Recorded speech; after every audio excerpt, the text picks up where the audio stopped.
қайырлы күн достар, менің каналыма қош келдіңіздер.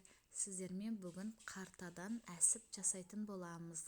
Бұл әсіпті асып, беш бармақтың үстіне салсаңыздар да болады, болмаса ассортиға турап қойсаңыздар да өте керемет болады. Ең алдымен бізге қарта, тартылған ет, жарты сәбіз, жарты пияз, 2 тіс чеснок, күріш, тұз, қара бұрыш және жіп керек. Ең алдымен біз сәбізімізді майда қылып турап аламыз.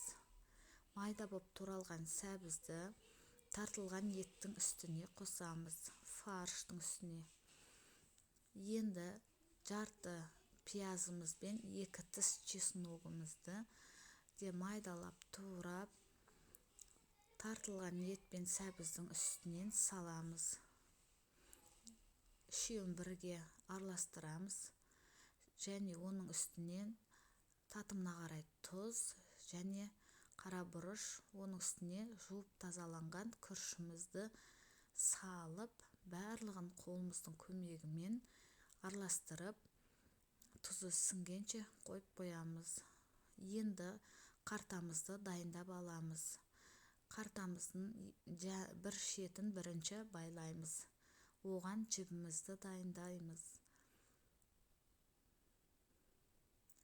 Мына біз енді қартамыздың бір шетін әдемелеп шығып кетпейтіндей қылып қатты байлап қоямыз. Енді бір шетін байлап болдық. Мына біздің қартамыз жуылып тазаланған майлы қарта. Енді осы дайындап алған салманы ішіне саламыз. Барлығын біркелкі етіп салып болдық. Енді бір шетін жіппен байлаймыз. Мына екі шетінде әдемелеп қаттық байлап қойдық. Енді қазанға мен мұздай су құйып алдым да үстінен қартаны салдым. Қарта батып тұратындай болу керек. Мына біздің қартамыз бір рет қайнады.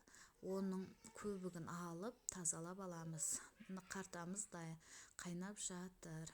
1-1,5-2 сағаттай қайнатамыз.